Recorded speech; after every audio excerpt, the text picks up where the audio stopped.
நண்பர்களே, இன்னைக்கு எல்லாரும் காலையில இட்லி தோசை தான் அதிகமா சாப்பிடுறோம்.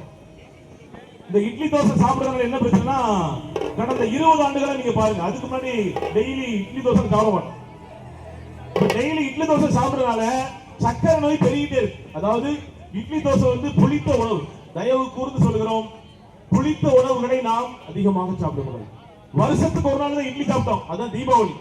இன்னைக்கு பாத்தீங்கன்னா கடந்த 20 ஆண்டுகளாக இந்த இட்லி தோசை வந்து இன்னைக்கு இட்லி சாப்பிட்டாதான் கௌரவம் அப்படிங்கிற ஒரு சிந்தனை போயிட்டு இருக்கு. ஆகையால் அதுல நம்ம எல்லாரும் விடுபடணும். அதே போல இன்னைக்கு தமிழ்நாட்டிலே தூத்துக்குடி மாவட்டத்தில் மட்டும் தான் இன்னைக்கு எல்லா டீ கடையிலையும் என்ன செய்றாங்க, வடக்கி என்ன பேப்பர் கொடுக்காங்க, என்ன பேப்பர் கொடுக்காங்க, வெள்ளை பேப்பர் கொடுக்காங்க.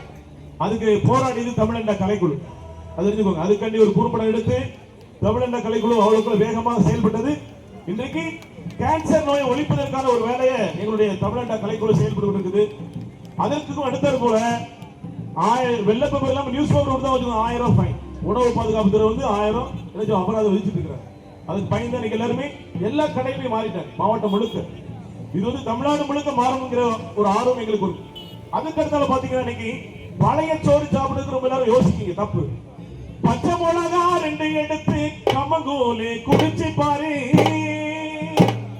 பச்சை மிளகா 2 எடுத்து கமங்கூலே குடிச்சு பாரு,